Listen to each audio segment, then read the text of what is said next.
arankunda cyangwa akunda amafaranga yanjye n'ibyo muha. Reka turebere hamwe ibintu umukobwa ashaka gukora ukaba wamenya nimba koko agukunda cyangwa se ashaka ibyo umuha cyangwa amafaranga umuhereza. Okay,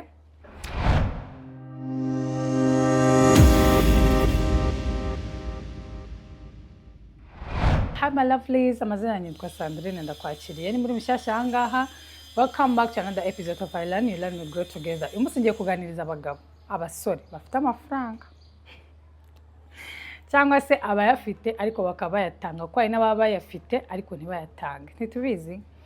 Yes, so hari igihe uba uri mu rujijo wibaza se uyu mukobwa arankunda cyangwa akunda ibyo mukorera. By the way, ntaranarenga aho ngaho. Ubu muri iki gihe byarakomeye.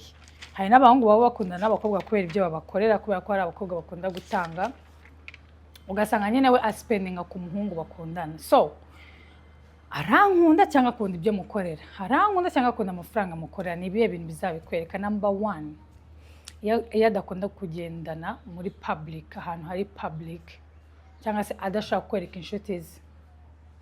Uwo muntu ushaka kumugendana nijoro, ushaka ko musohokera ahantu hari private hatari abantu benshi, utari free, iyo mujyanye nk'ahantu mu birori abantu benshi bari bakubonane, na bari gihe wenda bafite ipfunwe, wenda ry'ukusa, I'm sorry, cyangwa se afite undi muntu abantu basanzwe bamuzanyeho nawe, cyane ko Kigali cyangwa mu Rwanda buriya ni igihugu gito cyane, urakatugahura n'umuntu muzanye, wakatugahura n'umuntu muziranye. So iyo uwo muntu adakunda kugendana nawe ku manywa ahantu hagaragara ngo akwereke n'inshuti ze, ni ikintu kigaragaza ko ashaka kuba atagukunda, ahubwo ntabwo ari ashobora, ntabwo agukunda, ahubwo akunda ibyo mukorera. Number two, nari nyikomojeho kuri number one, iyo atarakwereka inshuti ze, abavandimwe be, cyangwa se n'abandi bantu, cyangwa se mumaranye igihe kinini akaba ataranakwereka n'ababyeyi be, cyangwa utanazi ibyo by'umubyeyi we n'umwe.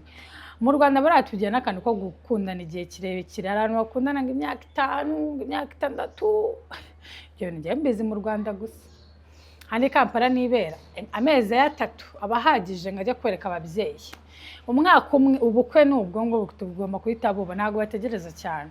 Bacyana gushaka kumwe ngo ukundanye n'umuntu imyaka 3, nta n'umuvandimwe uzi, nta na best friend uzi, nta nubwo byuzarana kwereka mama we cyangwa papa we cyangwa umuntu wa hafi cyane kuri we. Kubera ko ubundi umuntu agukunda aba ari proud yawe, aba ari proud yo kwerekana ahantu hose, aba ari proud yo kwereka abantu be, kukubwira abantu be, yo kugendana ku manywa, yo kujyana mu birori. So umuntu utakwereka abavandimwe be, ntakwereka inshuti ze, ntakwereke famiye ye, nyirugu nabitekereza cyangwa bitindaho cyane. Okay, icya gatatu, uwo muntu uzasanga ari umuntu utakwitaho, ntabwo yita to your well being, ntabwo akwitaho, nta bintu byawe bimushishikaza, ntabwo wenda yita se wariye, ese ko ngusabye amafaranga byibuze akaputinga in consideration, ese byibuze ufite amafaranga y'iki ngiki, ese kurwaye yaje kugusura. Hari ukuntu abatita ku buzima bwawe cyane, ukumva biri one sided, cyangwa se urukundo rurimo wenyine, ni wowe shyiramo imbaraga cyane, we nta kindi kintu atanga. They are not bringing anything back, they are not bringing anything on the table, they are not giving back. So umuntu utagukunda ahubwo akunda ibyo muhereza, aba yirebaho, abashaka umuhe princess treatment, umwiteho, imisatsi bimeze neza, wenda imodoka ifite fuel, ibintu byose, ariko wareba ukabona wowe no mu gihe ufite agahinda ntabwo abyitayeho, no mu gihe ufite ibibazo ntabwo abyitayeho, wenda uri kumuganiza uburyo ufite crise ku kazi n'iki, akagusaba amafaranga menshi, cyangwa se like ntabwo aba yitaye kuri well being yawe. Kandi urabibona mu buryo butandukanye bitewe n'uko relationship yanyu imeze.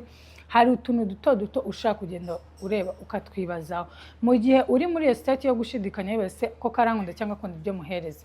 Ni byiza ko nta kintu ureka ngo gisliding utagitekereje, akantu kose ugomba kugaha meaning, kuko iyo umuntu agukunda akwitaho, iyo umuntu agukunda abashishikajwe n'ibintu byawe, ababarana nawe iyo ubabaye, yishimana nawe iyo wishimye.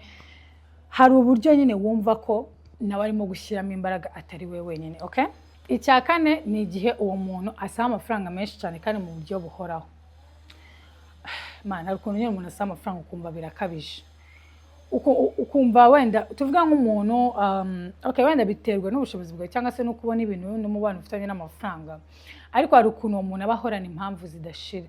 Njye nkunze kubibona cyane, ugasanga umuntu ahorana amakwe muri famiye, sinzi kanaka yapfuye, sinzi kanaka inzu yagurutse, sinzi umuriro waduteye, ahora n'ibibazo, ahora n'impamvu, ahora ni amaniversary, ibirori, ibiki, ibintu byinshi bidashira bitagiyezo bituma asaba amafaranga kandi atari make, amafaranga menshi. So uwo muntu okay, ntawe nshaka kujudginga abantu muri generally, uko umuntu ashaka no kuba afite nk'ibindi bibazo adashaka kukubwira akagusaba ayo mafaranga mu izina ry'ibyo bibazo, ariko ibyo bibazo bitanahari, nyamara wenda ari uko afite ibindi bibazo kandi wenda binafatika bya famille.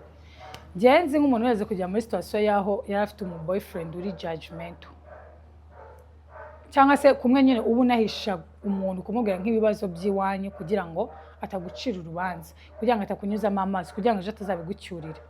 So ugasanga wenda nk'umukobwa abaye muri situation yo guhorana impamvu zidashira zo gusaba amafaranga, ariko nyamara ibyo atari nabyo ari gusabisha atari byo ari gusabira amafaranga, aho afite ibindi bibazo ku ruhande ari gusabira amafaranga kandi koko wenda binafatika. So ni byiza yuko utekereza kabiri, ese uyu muntu arankunda koko cyangwa akunda ibyo muha, cyangwa se wenda aranankunda ariko se ubundi ibi bintu arabikora koko ibyo bintu biba byabaye, izo mpamvu amezi ziba zihari, cyangwa afite ibindi bibazo ngewe ntazi ku ruhande.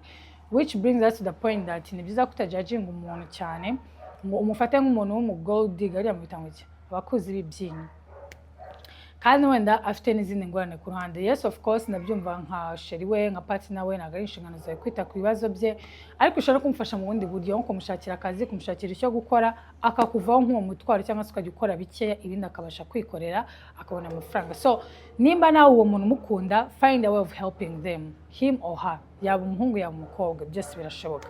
So ni ngombwa ko ushaka uburyo bwo kumufasha instead of judging them, cyangwa se kujumping at conclusion that oh ankundira amafaranga, ankundira ibyo muha, nta kindi. Okay, we are trying to be open minded, we are trying to be considerate, ntabwo ducira abantu imanza uko tubonye. Okay, ikindi kintu ushaka kwereka ko atagukunda ahubwo akunda ibyo umuhereza, ni igihe wenda bivuze ku bintu by'ubukwe, byo gukora ubukwe cyangwa se kubyara, wumva abikubita hirya no kumva ntabwo birimo neza. Ushaka kwibaza se ko udukundana, ko nguhaye byose, kunyereka ko nkunda, kuki iyo mvuze ku bukwe numva utabyakira neza? Ni ikihe kibazo? Umuntu utagukunda ahubwo ushaka ibyo umuhereza, akenshi ibintu by'ubukwe ntabwo bivugaho cyane, cyangwa se niyo yabivugaho ntabwo ari ibintu biba bimushishikaje. Umubwira kubyara ukumva araguheza impamvu izi ngizi, impamvu izi ngizi. So umuntu ugukunda atagukundira ibyo umuhereza, cyangwa se byuze niyo aba bigukundira ariko kuko anagukunda, aba ari excited, uvuga ku bukwe akishima, kumva ari excited, kumva ariteguye, kumva ari tayari, kumva kubyara. Yes, nicyo gihe wenda kubyara byo ntabwo ndi bubyimfasayisingaho cyane, ko hari izindi mpamvu ushaka gutuma umuntu ashaka gukora ubukwe ariko adashaka kwita byara. Kuko ngiye byarahindutse, ubungubu kubyara ugomba kuba bitekereje, wabiplaninze neza, ufite umupango uri tayari. Ntabwo ari upfa kuza ngo fa murabyaye nka byandi byakera. Ubuzima ubungubu bwarahindutse, ugomba kuba umwana wamuteganije everything. So umuntu wumva ashidikanya ku bintu bya commitment, bya long term commitment, umuntu ushaka gushyira akabazo kavuga uti ushaka kuba atankunda ahubwo akunda ibyo mukorera. Okay, naho ngaho rero nshaka gusoreza, wenda ushaka kongeraho impamvu yawe muri comment, utekereza ko umuntu ashaka kwereka ko agukunda nyamara atari uko agukunze ahubwo ari uko akunze ibyo muhereza. Ushaka kutubwira muri comment, ushaka kugira ikintu tubaza, kandi nimba wumva ubishaka please subscribe, I'm begging you. Nta kibazo, duhe na like, dusharinge kano ka video ku muntu ushaka kumva cyangwa se umuntu ugashobora gufasha. Ntabwo ari gukora subscribe just for subscribe, ntabwo ari ugusharinga just for sharing. Wowe uzakora subscribe ni wumva ibintu wenda tuvuga ngaho bigufitiye umumaro. Ushaka gusharinga kuri video, apana ku bantu bose, ku muntu wumva akeneye kumva bino bintu, apana bose, kuko ibintu byose mvuga ntabwo biba bikeneye kumvwa n'abantu bose, sibyo? So it's your choice, na mahitamo yawe, ariko I want to help you as I help myself, kuko nanjye ndacyafite urugendo rurerure. So